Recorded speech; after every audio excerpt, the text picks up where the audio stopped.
नमस्कार विद्यार्थी मित्रांनो, मी खेमराज चामोर शिकवत तुमचा एओनायचा ऑनलाईन प्लॅटफॉर्म स्वागत करतोय।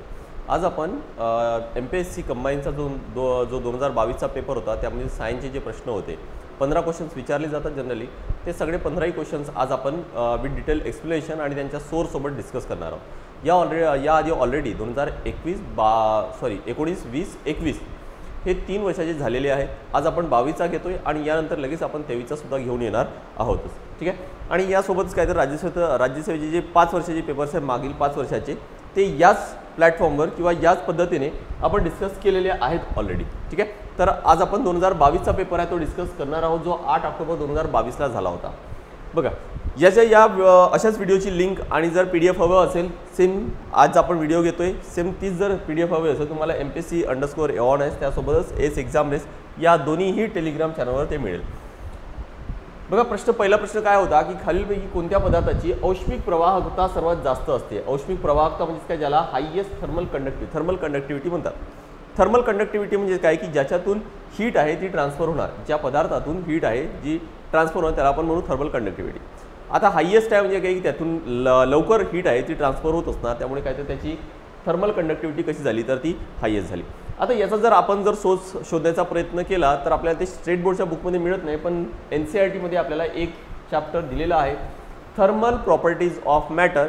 यामध्ये सुद्धा पूर्ण लिस्ट ही दिलेली नाही आहे, पण थोडाफार आपण गेस करून किंवा टॉपिक वाचून हा आपण आन्सर काढता येईल। जरी तुम्ही हे टॉपिक नाही वाचलं तरी पण मी इथे एक लिस्ट दिलेली आहे, ॲटलिस्ट तेवढं पाठ करून ठेवा, नक्की याच्यातूनच प्रश्न म्हणजे असा परत जर प्रश्न आला नक्की याच्यातूनच विचारतील आणि यातून तो नक्की सॉल्व्ह होणार आहे। लक्षात घ्या की सर्वात जास्त थर्मल कंडक्टिव्हिटी ती कशाची, तर डायमंडची, त्यानंतर silver, copper, aluminium, ice, brass, steel, lead, concrete, grass, water, wood आणि एअर, ठीक आहे। म्हणजे सगळ्यात जास्त डायमंड, सगळ्यात कमी काय तर एअर, हा सिक्वेन्स लक्षात ठेवायचा आहे। इथं आपल्याला हायेस्ट विचारलंय, या ऑप्शनमध्ये सगळ्यात जास्त जर बघितलं तर बघा डायमंड तर नाही आहे, त्यानंतर सिल्वर दिलेला आहे, त्यामुळे आन्सर येणार काय तर सिल्वर येणार आहे, ठीक आहे। तर हा सिक्वेन्स लक्षात ठेवा किंवा थोडंफार याचं काहीतरी जमेल तिथपर्यंत न्यूमॉनिक्स तयार करून ठेवा, म्हणजे तुम्हाला ते लक्षात ठेवायला एक्झामच्या वेळेस सोपं जाईल। पुढचा प्रश्न काय आहे ते बघा की पातळ पडद्याद्वारे प्रकाश डोळ्यामध्ये प्रवेश करतो त्याला रिकामी जागा म्हणतात। आता याचा आन्सर आपल्याला 10व्या वर्गामध्ये मिळेल। आणि लक्षात घ्या की आपल्या डोळ्याचं कार्य पूर्ण कसं होतं, कॉर्निया म्हणजे काय, रेटिना म्हणजे काय, त्यानंतर क्रिस्टलाइन लेन्स कोणता आहे, सिलेरी मसल्स कोणते आहेत, त्या प्रत्येकाचे प्युपिल काय आहे, आयरिस काय, या प्रत्येकाचे कार्य काय, हे सगळे पाठ करायचे, सगळे याच्यामध्ये दिलेलं आहे की ह्युमन आहे आणि त्याचं वर्किंग काय आहे। इथं आपल्याला प्रश्न विचारले काय की असं कोणतं मेम्ब्रेन आहे ज्याच्यातून काय तर लाईट आहे तो एंटर करतो, तर आपल्या डोळ्यामधून सगळ्यात बाहेरची लेअर लक्षात ठेवा, ती सगळ्यात बाहेरची लेअर त्याला म्हणतात काय तर कॉर्निया म्हटलं जातं, त्याला म्हणतात काय तर कॉर्निया। आता इथं मराठीमध्ये परत मी नेहमी सांगतो, प्रत्येक व्हिडिओमध्ये सांगतो, असा एखादी प्रश्नाचा एक्झाम्पल घेऊन की आयोगाद्वारे प्रत्येक वेळेस मराठीतले शब्द, जसं इथं कॉर्नियाला कॉर्नियाच म्हटले, मराठीतला शब्द दिलेला नाही आहे, आणि म्हणून जरी तुम्ही मराठी मीडियमचे असणार तरी पण इंग्लिशवाले वर्ड्स लक्षात ठेवायचे आहेत। कारण बघा इथं मराठीतला शाळेच्या पुस्तकात मराठीतला वर्ड तर दिलेला आहे की मानवी डोळ्याद्वारे अत्यंत पातळ पारदर्शक पटल असते त्याला काय म्हणतात तर पारपटल म्हणतात, म्हणजे कॉर्नियाला पारपटल म्हटलं जातं, पण आयोगाने पारपटलच नाव दिले, रेटिनाला रेटिनाच म्हटले, प्युपिलला प्युपिलच दिले इथं नाव, आणि त्यासोबत आयरिसला आयरिसच दिले, राईट। याच्यावरून लक्षात येते की इंग्लिशचे वर्ड्स हे फार इम्पॉर्टंट आहे। आपण प्रश्नावर येऊ तर लक्षात घ्या की सगळ्यात बाहेरची जे लेअर असते ती काय तर ती पारपटल किंवा ज्याला आपण काय तर कॉर्निया म्हणतो। त्याच्यानंतर मग तो लाईट आतमध्ये जातो, कुठून जातो तो आयरिस आणि प्युपिलमधून, म्हणजे जो आयरिस आहे तो त्याला काय तर त्या प्युपिलला मॅनेज करतो की ती लाईट आतमध्ये जायला पाहिजे, आणि मग तो लाईट आतमध्ये गेल्यानंतर त्याच्या मागे असतं क्रिस्टलाइन लेन्स, ती काय करते तर एक इमेज तयार करते आपल्या रेटिनावर। म्हणजे हा असा जर डोळा असेल, असा डोळा असेल, लक्षात घ्या की हा आयरिसचा भाग आहे, इथं असतो प्युपिल आणि सगळ्यात बाहेरची लेअर असते ज्याला आपण कॉर्निया म्हणतो। हा लाईट येतो आणि काय तर या ठिकाणी इमेज आहे ती तयार करतो, या भागालाच आपण काय तर रेटिना म्हणत असतो, यालाच आपण रेटिना म्हणतो। आणि मग या रेटिनाला कनेक्टेड असतात काय तर सिलेरी मसल्स आहेत ते कनेक्टेड असतात, ठीक आहे। लक्षात घ्या की इथं प्रत्येकाचं कार्य आहे ते समजून घ्यायचं। या प्रश्नाचा आन्सर येणार काय तर कॉर्निया येणार आहे। नेक्स्ट पुढचा प्रश्न काय तर बघा की प्रतिध्वनी तरच ऐकू येतो जर ध्वनीचा स्रोत आणि अडथळा यातील अंतर रिकामी जागा असते। आता हे लक्षात घ्या की याचा आन्सर आपल्याला 9व्या वर्गामध्ये 12 चॅप्टरमध्ये मिळतो की इकोशिरल रेड, आणि याचं कॅल्क्युलेशन पण दिलंय। सेम कॅल्क्युलेशन जर तुम्हाला साऊंड या टॉपिकमध्ये जर प्रश्न विचारला सोनाशी रिलेटेड तर सेम कॅल्क्युलेशन कामात येतो। काय दिलं तर बघा की आपल्या मेंदूमध्ये ध्वनीचे सातत्य सुमारे किती राहते तर 0.1 सेकंद साठी, आणि 22 डिग्री सेल्सिअसला स्पीड किती आहे तर 344 मीटर पर सेकंद आहे। आता स्पीड दिलंय, टाइम दिले, तर मग अशा वेळेस काय तर आपल्याला जो डिस्टन्स आहे तो काढते. बेसिकली काय तर बघा मी तुम्हाला परत एकदा सांगतोय, डिटेल सांगतोय की एखादी साऊंड सोर्स आहे आणि एखादा जर ऑब्स्टॅकल आहे तर अशा वेळेस काय तर हा कमीत कमी किती अंतर असायला पाहिजे. आता यासाठी आपल्याला हा टाइम माहीत असायला पाहिजे की आपल्या मेंदूमध्ये जो ध्वनीचं सातत्य आहे तो किती 0.1 सेकंदसाठी असतं. म्हणजे एखादी आवाज आला तर तो आपल्या मेंदूमध्ये 0.1 सेकंदसाठी असतो.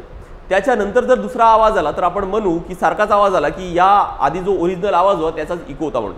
पण त्याच्या आधीच आला तर तो काय होणार, ते एकमेकांवर ओव्हरलॅप होईल आणि आपण आयडेंटिफाय करू शकणार नाही की दोन वेगवेगळे आवाज होते म्हणून. आणि जर ते तेवढ्या टाईमच्या नंतर आलं तर आपण म्हणतो की तो इको आहे. म्हणजे जो टाईम आहे हा 0.1 याच्या नंतर काय तर तो आवाज ऐकू यायला पाहिजे तर आपण म्हणू की तो इको आहे म्हणून. आता कमीत कमी अंतर काढण्यासाठी कमीत कमी टाइम घेऊ, म्हणजे काय तर 0.1 सेकंद, 0.1 सेकंद. आणि त्यासोबतच काय दिले तर आपल्याला स्पीड पण दिले 344 मीटर पर सेकंद, त्यामुळे स्पीड पण दिले 344 मीटर पर सेकंद. आता लेट्स से की हा साऊंड गेला आणि साऊंड आला. हा डिस्टन्स मी कन्सिडर करतोय की डी आहे, त्यामुळे जायचा आणि यायचा डिस्टन्स दोन्ही पण डी आणि डी होणार. त्यामुळे speed is equal to distance upon time. इथं डिस्टन्स डबल आहे त्यामुळे मी 2d लिहितोय. स्पीड किती आहे तर बघा 344 आणि टाइम आहे की तिथं 0.1 इक्वल टू काय येणार तर 2d येणार. त्यामुळे d इज इक्वल टू 344 गुणाकारामध्ये 0.1 ज्याला 34.4 आणि हे दोन इकडे घेऊन आलं तर डिवाइड बाय 2 होणार. आन्सर येणार काय तर 17.2 जे आपल्याला पुस्तकांमध्ये दिलेलं आहे. किती आहे तर ते 17.2, म्हणजे एवढं काय तर ते असायला पाहिजे. आता हा प्रत्येक ठिकाणी आन्सर किंवा असाच ऑप्शन असणार असं नाही आहे, कारण हा जो स्पीड दिलेला आहे स्पीड ऑफ साऊंड हा प्रत्येक वेळेस एवढंच राहील असं नाही. हा डिपेंड करतो की टेम्परेचर काय, ह्युमिडिटी काय, प्रेशर काय, असे वेगवेगळे फॅक्टर्स आहेत त्याच्यावर डिपेंड करतात की स्पीड ऑफ साऊंड. याच्याशी रिलेटेड सुद्धा काय तर मी एक व्हिडिओ कव्हर केला आहे की स्पीड ऑफ साऊंड कोणकोणत्या गोष्टीवर डिपेंड करतं म्हणून, ज्यामध्ये न्यूटनचा फॉर्म्युला काय होता आणि लाप्लासचा करेक्शन किंवा लाप्लास जो फॉर्म्युला दिला तो काय होता, असं सगळं डिटेल कव्हर केलेलं आहे. ठीक आहे, तर त्यामुळे आन्सर येणार काय तर नेहमी बघा की या 17च्या जवळपास 17 मीटरच्या जवळपास काय तर नेहमी आन्सर असणार आहे. जो आन्सर नियर असेल तो मार्क करायचा तुम्हाला. त्यामुळे इथं आन्सर येणार काय की मोर दॅन, म्हणजे कमीत कमी एवढा अंतर असायला पाहिजे. यापेक्षा जास्त असलं तरी पण चालेल. इथं जसं दिलंय की दुसरा पर्याय more than or equal to 17 metre, 17 मीटरपेक्षा जास्त किंवा 17 मीटर आहे ना, एवढं कमीत कमी असायला पाहिजे. हा कमीत कमी अंतर काढले आपण. यापेक्षा जास्त असेल तरी अजून काय तर चांगला इको ऐकू येईल. इवन तो कदाचित 1-2 सेकंदानंतर सुद्धा येऊ शकतो, जेवढा ऑब्स्टॅकल जास्त दूर असणार तेवढा. ठीक आहे, तर सेम लक्षात ठेवायचे तुम्हाला की सेम कॅल्क्युलेशन्स हे तुम्हाला सोनारशी रिलेटेड जर न्यूमरिकल आला तर तिथं करावं लागणार आहे. नेक्स्ट पुढचा प्रश्न काय तर बघा, रिकामी जागा च्या अणूच्या मॉडेलमध्ये इलेक्ट्रॉनच्या कोनीय संवेग म्हणजे काय, ज्याला अँग्युलर मोमेंटम म्हणतात, हा किती आहे तर h/2π या परिमाणाचा अविभाज्य गुणक आहे.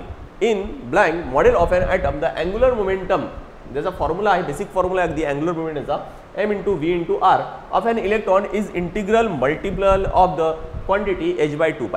तर अँग्युलर मोमेंटम हा h/2π मल्टिपल आहे. हा कोणत्या मॉडेलमध्ये आपल्याला दिलेला आहे? बोरने जो मॉडेल सांगितला होता, आता बोरचा मॉडेल हा सर्वात जास्त ॲक्सेप्टेड होता की ॲटमचा मॉडेल जो होता 2-3 सायंटिस्ट आले होते, ॲक्च्युअली 4 सायंटिस्ट आपल्याला दिलेले आहेत. त्यापैकी बोर आहे याचा मॉडेल सगळ्यात जास्त ॲक्सेप्टेड होता. कारण काय, कारण यांनी काही फॉर्म्युले दिले होते बऱ्यापैकी. सगळा मॉडेल हा बरोबर असं पण नाही आणि सगळ्या ॲटमसाठी तो अप्लिकेबल आहे असं पण नव्हतं, पण यांनी काय तर काही फॉर्म्युले दिले होते आणि ते काय तर ते बऱ्यापैकी सगळ्या याच्यामध्ये अप्लिकेबल होते. आणि त्याच्यामुळे बोरचा मॉडेल आहे हा बेसिक सुरुवात आपण असं म्हणतो की बेसिक ॲटमचा स्ट्रक्चर आहे ते तिथून काय तर ते सुरुवात झालेलं आहे. यांनी बघा अजून एक फॉर्म्युला दिला होता, तो म्हणजेच काय तर तो होता अँग्युलर मोमेंटमचाच की mvr is equal to n into h/2π. इथं h म्हणजे काय तर ज्याला प्लँक्स कॉन्स्टंट म्हणतात, पायची व्हॅल्यू तर आपल्याला माहिती आहे 3.14 किंवा 22/7 असते. आणि n म्हणजे काय तर ज्या ठिकाणी n म्हणजे 1, 2, 3 म्हणजेच काय तर बेसिकली जे ऑर्बिट्स आहेत, पहिली ऑर्बिट आहे की दुसरी ऑर्बिट आहे त्यानुसार काय तर आपण n ची व्हॅल्यू आहे ती ठेवत असतो. तर हा फॉर्म्युला बघा की हा अँग्युलर मोमेंटम या h/2π मल्टिपल आहे. हे कोणाच्या मॉडेलमध्ये आहे तर तो आहे कोणाच्या तर बोरच्या मॉडेलमध्ये आहे. आन्सर येणार काय तर थर्ड ऑप्शन बोर आहे ते येणार आहे. ठीक आहे, हे एक लक्षात ठेवा. आणि यासोबतच बाकीचे पण फॉर्म्युले आहेत, एनर्जीचा फॉर्म्युला आहे, रेडियसचा फॉर्म्युला आहे बोरच्या मॉडेलमध्ये, ते सुद्धा अभ्यास करायचे आहेत.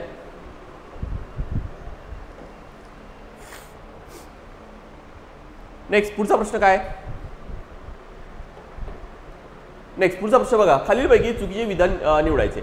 आता हे चारही जे सेंटेन्स दिलेले आहेत हे कशाशी रिलेटेड आहेत तर मॉलिक्युलर ऑर्बिटल थेरीबद्दल दिले आहेत. 11व्या वर्गामध्ये 5वा चॅप्टर आहे, त्यामध्ये मॉलिक्युलर ऑर्बिटल थेरी, ज्याला आपण एमओटी शॉर्टकटमध्ये काय तर एमओटी म्हणून 2-3 अशाच थेरी आल्या होत्या कोणकोणत्या, जसं व्हॅलेन्स बॉन्ड थेरी किंवा valence share electron pair repulsion theory. या प्रत्येक थेरीमध्ये म्हणजेच काय तर हे थेरी कशी रिलेटेड आहेत की ज्यावेळेस केमिकल बॉन्डिंग होत आहे तर ते बॉन्डिंग नेमकं कसं होत आहे याशी रिलेटेड काय तर हे थेरीज होत्या. आता हे थेरीज तर दिलेल्या आहेतच, पण या थेरीज काही सगळ्या बरोबरच होत्या असं नाही, याच्यात काहीतरी कमतरता होती. तर अशाच आधी ह्या 2 थेरीज आल्या आणि त्यानंतर मग काहीतरी मॉलिक्युलर ऑर्बिटल थेरी आली होती. या ऑर्बिटल थेरीनुसार मॉलिक्युलर ऑर्बिटल थेरीनुसार MOT नुसार काय काय सांगितलं थोडक्यात सांगतोय बघा. याच्याबद्दल तुम्हाला डिटेल अभ्यास करता येईल की नेमकं पहिल्यांदा यांनी या थेरीने सांगितले होते की प्रत्येक ॲटममध्ये काय असतं तर शेल, सबशेल आणि ऑर्बिटल असतात. त्यामुळे काय तर इलेक्ट्रॉन्स कुठं असतात तर ऑर्बिटल्समध्ये असतात. ऑर्बिटल्स मिळूनच सबशेल आणि सबशेल मिळूनच काय तर शेल तयार झालेले असतात. तर असे जे ऑर्बिटल्स आहेत त्यांच्यामध्ये तर असतात, पण ज्या वेळेस 2 ॲटम एकत्र बॉन्ड तयार करतात तर अशा वेळेस काय होतं की पहिल्यांदा या थेरीने सांगितलं होतं की तो जो मॉलिक्यूल होतो त्याची पण एक काय तर नवीन ऑर्बिटल आहे ती तयार होते. नवीन ऑर्बिटल आहे ते तयार होतच. कशाचं तर तो मॉलिक्यूल आहे त्याचा. तर हे जर होत असेल तर अशा थेरीला काय म्हणतात तर मॉलिक्युलर ऑर्बिटल थेरी आहे ते म्हटल्या जातं. आता हे लक्षात घ्यायचं आहे की आपण ज्यावेळेस हे शिकतोय म्हणजे ॲटमचा स्ट्रक्चर तर हा क्वांटम मेकॅनिक्सशी रिलेटेड पण आहे, त्यामुळे हे वेव्हच्या फॉर्ममध्ये पण राहतात. आता ज्या वेळेस 2 वेव्ज बघा, ज्या वेळेस 2 वेव्ह समजून घेऊ आपण की 2 वेव्ज आहेत, ही एक वेव्ह आहे आणि ही एक वेव्ह आहे. या दोघांची जर ॲडिशन झाली तर नेमकं काय होणार की हा जो क्रेस्ट आणि क्रेस्ट एकत्र येऊन मोठी वेव्ह आहे ती तयार होईल. पण जर सपोज ही एक वेव्ह आहे आणि सिमिलर दुसरी वेव्ह आहे, यांचं जर सबस्ट्रॅक्शन झालं तर याच्यातून हा मायनस होईल आणि काय तयार होणार तर एक सरळ रेषा ती तयार होईल, याच्यातून हा मायनस होईल, हे तयार होईल. आता जर असं जर ऑर्बिट तयार होत असेल तर याला म्हणतात काय तर बॉन्डिंग मॉलिक्युलर ऑर्बिट म्हटलं जातं. Bonding molecular orbital. आणि जर असं जर तयार होत असेल तर त्याला अँटी बॉन्डिंग मॉलिक्युलर ऑर्बिटल म्हणतात. आता ज्या वेळेस बघा की हे बॉन्डिंग मॉलिक्युलर आहे तर हे याला सिग्मा, पाय, डेल्टा याने डिनोट करतात. तर हे कशाने डिनोट करतात तर sigma star, pi star, delta star यांनी काय तर ते डिनोट केलं जातं. बरोबर, ते हे लक्षात ठेवायचे. नेक्स्ट बघा की काय सांगितलं होतं मॉलिक्युलर ऑर्बिटल थेरी म्हणजे बेसिकली काय होतं की ज्या वेळेस ॲटमचे ऑर्बिटल्स एकत्र होतात, एकत्र ओव्हरलॅप करतात तर काय होतात की एक नवीन मॉलिक्यूल तयार होतो आणि त्या मॉलिक्यूलचं एक नवीन ऑर्बिटल तयार होतं. ज्या ठिकाणी काय होतं की जर बॉन्डिंग ऑर्बिटल तयार होत असेल तर अशा वेळेस त्या एरियामध्ये की ज्यामध्ये ते कंबाईन झालेले आहेत त्या एरियामध्ये इलेक्ट्रॉनची डेन्सिटी आहे ही खूप जास्त असते. ठीक आहे, तर असे काही मुद्दे आहेत ही इथं लक्षात ठेवायचे आहेत. बॉन्डिंग आणि अँटी बॉन्डिंग हे कॉन्सेप्ट लक्षात ठेवायचे आहेत. आपण सेंटेन्स वाचून घेऊ, आपण इंग्लिशमध्ये घेऊ कारण हे प्रश्न त्यामध्ये चांगले समजतात. बघा, bonding molecular orbitals are form by the additive effect of atomic orbitals. आता सांगितलं की हे 2 ऑर्बिटल्स आहेत ॲटमचे, याच्यापासून एक मोठं तयार झालं. कशामुळे झालं, याला आपण बॉन्डिंग मॉलिक्युलर ऑर्बिटल म्हणतो. ह्या ॲडिटिव्ह ॲड झाल्यामुळे. The electron density in the inter nuclear region in bonding. बघा, याच्यामध्ये हे जे तयार झालं आहे याच्यामध्ये बॉन्डिंग मॉलिक्युलर ऑर्बिटलमध्ये इज व्हेरी लो. डेन्सिटी खूप कमी आहे का, नाही, खूप कमी नाही आहे. ही सगळ्यात जास्त या भागामध्ये आहे, त्यामुळे चुकीचं आपल्याला इनकरेक्ट विचारलंय, त्यामुळे आन्सर येणार काय तर सेकंड येणार आहे. बाकीचे अजून 2 पर्याय वाचून घेऊ. Energy of the anti bonding molecular orbital is higher than the combine of atomic orbitals. Exactly याची लक्षात ठेवायची आहे की याची एनर्जी आहे ही जी अँटी बॉन्डिंग आहे याची एनर्जी जास्त असते आणि कंपॅरेटिव्हली याची एनर्जी ही कमी असते. हा स्टेबल असतो, हा अनस्टेबल असतो. नेक्स्ट काय तर anti bonding molecular orbitals are represented by, हे बघा, सिग्मा स्टार, पाय स्टार आणि डेल्टा स्टार. त्यामुळे काय तर यांनी डिनोट केलं जातात. हे सुद्धा काय तर बरोबर आहे. चुकीचं असणार काय तर तो सेकंड पर्याय ते असणार आहे. वाचायचं कुठं आहे, मॉलिक्युलर ऑर्बिटल थेरी 11व्या वर्गामध्ये 5वा चॅप्टर आहे.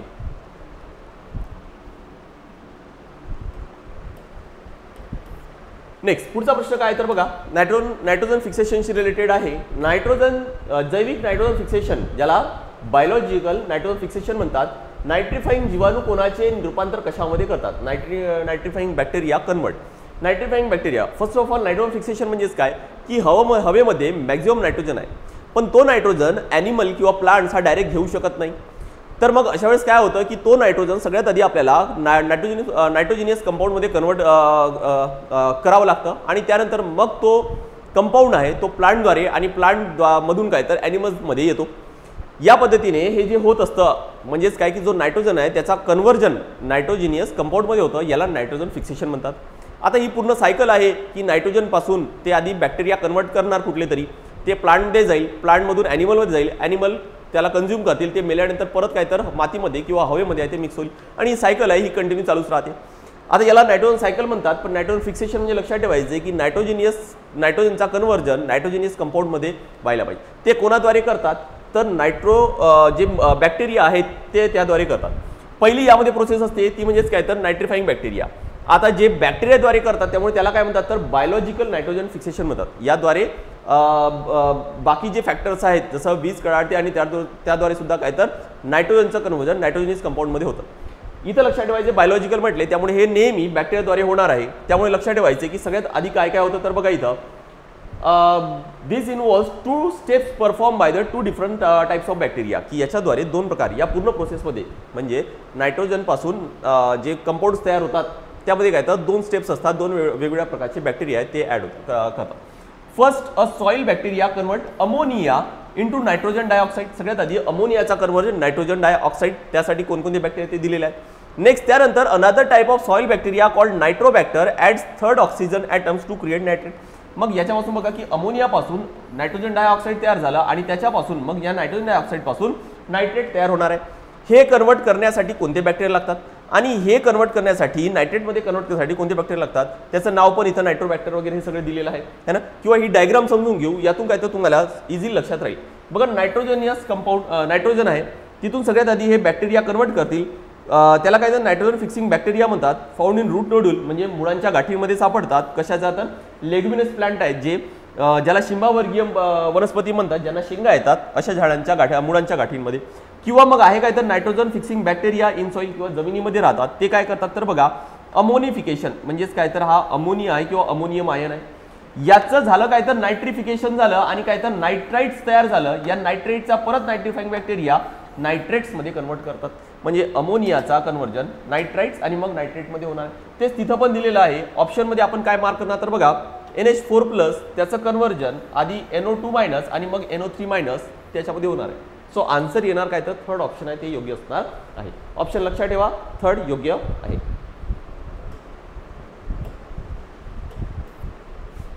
नेक्स्ट पुढचा प्रश्न काय तर बघा खाली जोड्या जुळवायचे। आता या बाजूला आपल्याला सापांची काही नावं दिली आहेत, सापांची नावं ते कशावरून दिली आहेत तर जे बायोलॉजिकल किंवा सायंटिफिक नेम आहे त्याच्यावरून काय तर हे नावं दिले आहेत आणि त्या नावांना अजून कोणकोणत्या नावाने आहे ते ओळखल्या जातात। आता याच्यातले काहीच एक्झाम्पल हे आपल्याला शाळेच्या पुस्तकांमध्ये मिळतील, जसं फॉर एक्झाम्पल नाजा नाजा हा कशाचा तर जो कोब्रा आहे किंवा ज्याला आपण नाग म्हणतो त्याचं नाव आहे काय तर नाजा नाजा। तर असे काही एक्झाम्पल आपल्या शाळेच्या पुस्तकात मिळतात, सगळे मिळत नाही, पण अशी जर एक्स्ट्रा अजून काही माहिती मिळाली तर ते कलेक्ट करा, नोट्स तयार करून ठेवा। मी डायरेक्ट तुम्हाला आन्सर सांगतो बघा की पहिला पायथन मोलुरस म्हणजेच काय तर ज्याला बिनविषारी साप आहे हा पायथन मोलुरस। नाजा नाजा मी तुम्हाला आत्ताच सांगितलं की त्याचा आन्सर येणार काय तर हा न्यूरोटॉक्सिक आहे। वायपर रसेली त्याचा आन्सर काय तर हेमोटॉक्सिक आहे आणि टायफ्लोप्स ब्रामिनास हा काय तर हा अंध साप आहे, त्यामुळे आन्सर याचं येणार काय तर फर्स्ट लक्षात ठेवायचं आहे। नेक्स्ट पुढचा प्रश्न बघा काय आहे की ऑरेलियाच्या लार्वल स्टेजच्या खालीलपैकी योग्य क्रम कोणता? Which one of the following is the correct sequence of the larval stages of the Aurelia? आता याचा पण आन्सर आपल्या शाळेच्या पुस्तकात मिळत नाही, पण ही डायग्राम लक्षात ठेवा, यातले काही नावं लक्षात ठेवा, जर प्रश्न विचारलं तर तुम्हाला ते इझिली मार्क करता यायला पाहिजे। बघा की ऑरेलियाचा जो लार्वल स्टेज आहे त्याच्यामध्ये लक्षात येते की सुरुवात कुठून झाली आणि कसं झालं। बघा मेल आणि फिमेल सेक्झुअल रिप्रोडक्शन होत आहे, काय तयार झालं तर स्पर्मॅटोझोन आणि एग हे एकत्र आलेत, ज्याला आपण जनरली स्पर्म्स आणि एग्स म्हणतो, झायगोट तयार झाला। त्यानंतर झालं काय तर बघा की ब्लास्टुला प्लॅनुला, त्यानंतर फ्री स्विमिंग प्लॅनुला, फिक्स प्लॅनुला, हायड्रोटोबा, हा सिक्वेन्स एक लक्षात ठेवायचे। ऑप्शनमध्ये आपल्याला कोणकोणते नाव दिले तर बघा सगळ्यात पहिला प्लॅनुला आहे, सगळ्यात पहिला प्लॅनुला आहे ना, सगळ्यात पहिला प्लॅनुला, त्यामुळे हे 2 तर गेलेत, पहिला किंवा दुसराच आन्सर येणार। त्यानंतर काय तर बघा हायड्राटुबा आहे की इफिरा आहे ते आपण बघू, इथे जर बघितला तर हायड्राटुबा इथं आहे आणि हे इकडे इफिरा आहे, त्यामुळे आन्सर येणार काय तर फर्स्ट येणार आहे। एकदा चेक करून घेऊ आपण बरोबर आहे, प्लॅनुला त्यानंतर हायड्राटुबा त्यानंतर इफिरा आणि त्यानंतर मग आहे काय तर हायड्राटुबा ज्याला सायफेस्टिमो म्हणतात, हां तो पण दिलेला आहे इथं, ते पण बरोबर आहे, आणि त्यानंतर मग आहे काय तर इफिरा आहे, त्यामुळे आन्सर येणार काय तर फर्स्ट ऑप्शन आहे तो योग्य असणार आहे। डायग्राम थोडीशी लक्षात ठेवा, इम्पॉर्टंट आहे, नावं तेवढे लक्षात ठेवा, या व्यतिरिक्त अजून मधले काही नावं सोडले तर ते पण विचारले जाण्याची शक्यता आहेच। नेक्स्ट पुढचा प्रश्न काय, खालीलपैकी कोणता किंवा कोणत्या प्राण्यांचा समूह आहे सरपटणारे प्राणी या वर्गात मोडतात? सरपटणारे प्राणी ज्याला आपण वर्टिब्रेटा म्हणतो, वर्टिब्रेटाचा प्रकार म्हणजे काय तर रेप्टिलिया। तर रेप्टिलियाचे कोणकोणते एक्झाम्पल आहेत ते विचारले जातात। आता हा बायोलॉजिकल क्लासिफिकेशनचा प्रश्न आहे, मगाशी पण विचारला होता बायोलॉजी क्लासिफिकेशनवर।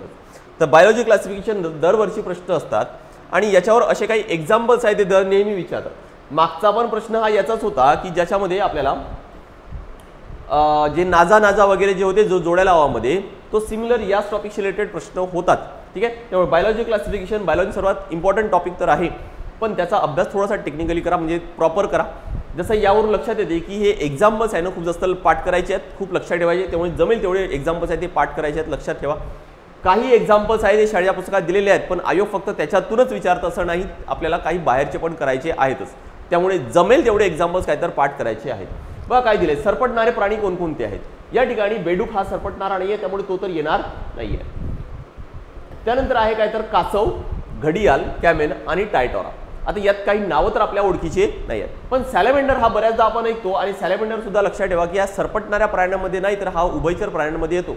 त्यामुळे हे दोन्ही पण जर मी एलिमिनेट केले तर मग आपल्याला लक्षात येते की बी काय तर हा योग्य असणार आहे. काही प्रश्न असे हे आपल्याला एलिमिनेशन मेथड यूज करून काय तर सॉल्व्ह करावे लागणार आहे. आन्सर बघा काय येणार तर हा सेकंड येणार आहे. कॅमेन आणि टायटॉरा हे आपण ऐकलेलं नाही.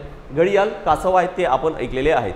कासव आता बेसिकली रेप्टिलिया, म्हणजे हे लक्षात ठेवायचं नाही, कारण बरेच विद्यार्थी कन्फ्यूज होतात की रेप्टिलिया सरपटणारे म्हणजे की ज्यांना पाय नाही आहेत, ते फक्त काय तर जसं साप आहे ते आपल्या बॉडीवरच काय तर सरपटत जातात.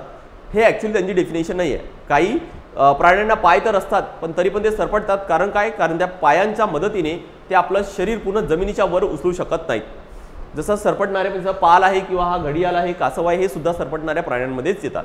त्यामुळे लक्षात ठेवा आन्सर येणार काय तर बी येणार आहे. इथं काही एक्झाम्पल दिलेत की रेप्टिलियाचे 11व्या वर्गामध्ये हे काही एक्झाम्पल दिले, 10व्या वर्गामध्ये सुद्धा काहीतरी इथं रेप्टिलियाबद्दलची माहिती दिलेली आहे, आणि खाली काही एक्झाम्पल सुद्धा दिले की कासव, पाल, साप, सरडा, सुसर इत्यादी हे सगळे सुद्धा इथे एक्झाम्पल दिलेले आहेत. असेच बाकी सगळे जे फायलम्स आहेत त्याचे सब क्लासेस आहेत ते सगळे काय तर त्याचे एक्झाम्पल्स, त्यांची इन्फॉर्मेशन हे आपल्याला आयोगाने याआधी सुद्धा विचारलेलं आहे. नेक्स्ट पुढचा प्रश्न बघू आपण काय तर ते बघा. खारपाण पट्ट्यातील शेतीतील सिंचनामुळे पिकांच्या उत्पादनावर परिणाम होण्याची कारणे म्हणजे की खारपाण पट्ट्यातील म्हणजे की ज्या ठिकाणी सलाईन ट्रॅक्ट्स आहे, सलाईन सॉईल आहे, तर अशा वेळेस इरिगेशन या फील्डमध्ये जर आपण इरिगेशन केलं तर प्रोडक्टिव्हिटी ऑफ क्रॉप्सवर काय परिणाम होतो ते इथं विचारलेलं आहे. तर अशा वेळेस लक्षात ठेवायचे की काय काय असणार आहे. हां, डायरेक्ट आन्सर आपल्याला शाळेच्या पुस्तकात डायरेक्ट म्हणजे याच्यामुळे कोणकोणते परिणाम होतो असं मिळणार नाही, आपल्याला थोडंसं डिटेल वाचावं लागणार आहे, जे तुम्हाला यामध्ये मिळेल की 11व्या वर्गामध्ये फिजिक्स, केमिस्ट्री, बायोलॉजीच्या व्यतिरिक्त अजून एक पुस्तक आहे ते म्हणजे काय तर ॲग्रिकल्चर अँड टेक्नॉलॉजी. त्यामध्ये चॅप्टर 7 आहे, त्यामध्ये आपल्याला हे पाहायला मिळेल. चॅप्टरचं नाव आहे काय तर इरिगेशन मॅनेजमेंट. अशामध्ये हे आपल्याला पाहायला मिळेल, म्हणजे वाचायला फार सोपी आहे, फार काही कठीण नाही. ठीक आहे, तर याचा आन्सर येतं काय तर बघा की अशा पिरियडमध्ये अशा जागेमध्ये डिग्रेडेशन ऑफ सॉईल स्ट्रक्चरच्या डिग्रेडेशन होतं, जे बरोबर आहे. आणि अजून काय तर ग्रोथ इनिबिशन ऑफ प्लांट्स हे होत नाही, लिव्ह डिसकलरेशन पण होत नाही, आणि salt accumulation in salt saline tract असल्यामुळे ते सुद्धा काय तर बरोबर आहे. आन्सर येणार काय तर ए आणि डी ते बरोबर आहे. नेक्स्ट पुढचे बघा, पुढचा प्रश्न काय की आंतरिक कीड म्हणजे नेमकं काय आहे. आंतरिक कीड ज्याला इंग्लिशमध्ये काय म्हणतात तर एपिडेमिक पेस्ट म्हटल्या जातात. आता हे पेस्ट आहे, परत तीच पुस्तक आहे 11व्या वर्गातील ॲग्रिकल्चर अँड टेक्नॉलॉजीज पुस्तक आहे, त्यामध्ये चॅप्टर 11 आहे. मला वाटतं याचं नाव आहे पेस्ट अँड डिसीज किंवा पेस्ट कंट्रोल डिसीज असं काहीतरी या टॉपिकचं नाव असणार आहे. त्यामध्येच दिले की on the basis of outbreak of paste, जसं आपण म्हणतो ना की एंडेमिक एखादी रोग आहे किंवा कोविडमध्ये आपण म्हणतो की पॅन्डेमिक आहे म्हणून, त्याच्याच बेसिसवर हे outbreak, on the basis of outbreak या पेस्टचे काही प्रकार केले. जसं बघा की एपिडेमिक म्हणजेच काय की इरेग्युलर आहे, नेहमी नाही आहे, खूप मोठ्या संख्येने आहे पण तो नेहमी नाही आहे, इरेग्युलर आहे. पण एंडेमिक म्हणजेच काय की तो खूप मोठ्या संख्येवर आहेत पण त्यासोबतच काय तर तो रेग्युलर आहेत. कसे आहेत तर हे रेग्युलर म्हणजे नेहमी येतात, त्याला काय तर एंडेमिक म्हणतात. म्हणजेच काय तर हा खूप जास्त काळासाठी राहतो. आणि त्यानंतर काय तर इकॉनॉमिकली इम्पॉर्टंट पेस्ट हे म्हणजे काय तर insect population is always above economic threshold level. त्यासोबतच रिक्वायर्ड रिपीटेड कंट्रोल मॅनेजमेंट, की हे गरजेपेक्षा जास्त खर्च याच्यामध्ये होतो, त्यामुळे काय तर रिपीटेड कंट्रोल मॅनेजमेंट आहे ते काय तर करत राहावं लागणार आहे. अशाला काय इकॉनॉमिकली इम्पॉर्टंट पेस्ट म्हटल्या जातात. इथं आपल्याला एंडेमिक विचारले, आन्सर येणार काय तर तो बघा की occurs in the same area year after year, म्हणजे खूप रेग्युलरली काय तर ते येत राहतात, वर्षावर्षांनी पुढच्या वर्षी आलं, त्याच्या पुढच्या वर्षी आलं, असं काय तर ते नेहमी रेग्युलर आहे, ते येत राहतात. त्याला आपण काय म्हणतो तर एंडेमिक पेस्ट म्हणत असतो. इरेग्युलर येत असेल तर त्याला आपण एपिडेमिक म्हणणार आहोत. ठीक आहे, तर हे प्रकार लक्षात ठेवायचे. अजून डिटेल तुम्हाला चॅप्टरमध्ये, या चॅप्टरमधून दिलेल्या चॅप्टरमधून अभ्यास करता येईलच. नेक्स्ट पुढचा प्रश्न बघा काय आहे. ज्या झाडांची बी उघडी असते ती झाडे कोणत्या गटात मोडतात. अगदी सोपा प्रश्न होता, 9व्या वर्गातच पाहायला मिळतात की ज्याला आपण अनावृत्त बीजी म्हणतो. अनावृत्त बीजी म्हणजेच काय तर जिम्नोस्पर्म. परत बघा या ठिकाणी सुद्धा अनावृत्तभुजी जिम्नोस्पर्म ज्याला म्हणतात. परत यामध्ये पण बघा की मराठी मीडियमचे जनरली जे विद्यार्थी असतात ते मराठीत नाव लक्षात ठेवतात, पण आयोगाने इथं तेच इंग्लिशमध्ये नाव दिले. मग अशी पण सांगितलं मी तुम्हाला, तर हे इथं लक्षात ठेवायचं आहे. ठीक आहे, याच्याबद्दलची माहिती इथं दिलेलं आहेच की 9व्या वर्गामध्ये 6वा चॅप्टर आहे. फार सोपा प्रश्न होता हा की जे प्लांट आहे त्याचे क्लासिफिकेशन जर आपण केलं, बघा इथे एक जो चार्ट दिला आहे मी, सोपा आहे. त्याचे 2 प्रकार पडतात, अबीजपत्री आणि बीजपत्री. अबीजपत्री म्हणजे काय, ज्याला क्रिप्टोगॅम्स म्हणतात, म्हणजे ज्यांच्यामध्ये बी येत नाही, पण हे असे आहेत ज्यांच्यामध्ये काय तर बी येते. आपल्याला म्हटले की बी आहे पण बी उघडी आहे, म्हणजे याच्यामध्ये काय तर 2 प्रकार पडतील की त्याच्यावर कवर आहे की कवर नाही आहे. कवर नसेल तर त्याला आपण जिम्नोस्पर्म म्हणतो, त्याच्यामुळे आन्सर येणार काय तर जिम्नोस्पर्म आहे.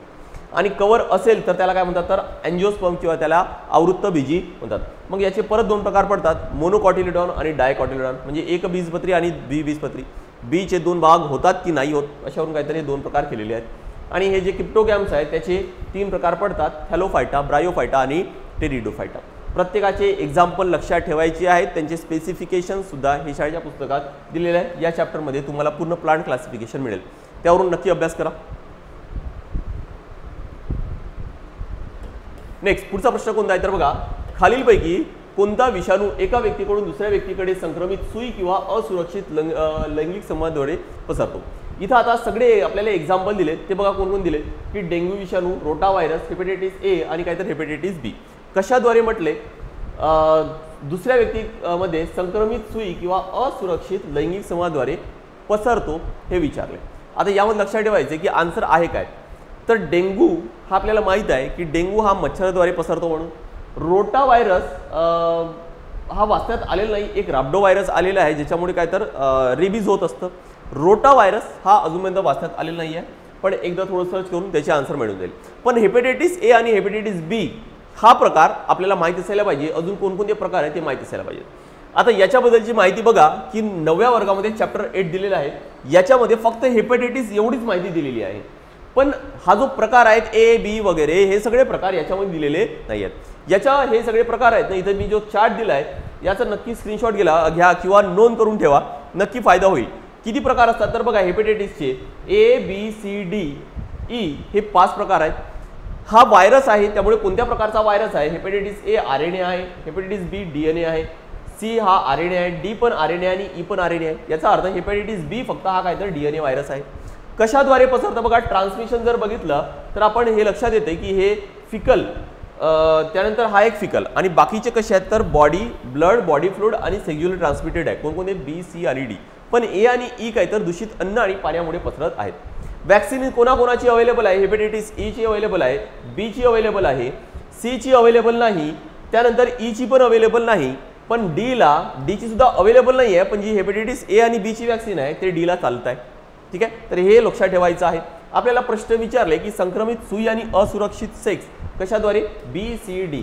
ऑप्शनमध्ये ए आणि बी दिले, त्यामुळे आन्सर काय करणार आपण तर हेपेटायटिस बी करणार आहोत. ठीक आहे, हेपेटायटिस बद्दलची बेसिक माहिती तुम्हाला इथं मिळेल आणि ही एक्स्ट्रा माहिती जी क्वेश्चनसाठी इम्पॉर्टंट आहे हे इथून लक्षात ठेवायचं आहे तुम्हाला. नेक्स्ट पुढचा प्रश्न घेऊ आपण बघा, कोणत्या शास्त्रज्ञाने देवी रोगावरील लसीचा शोध लावला होता. देवी रोगावर म्हणजे काय ते ज्याला आपण स्मॉल पॉक्स म्हणतो.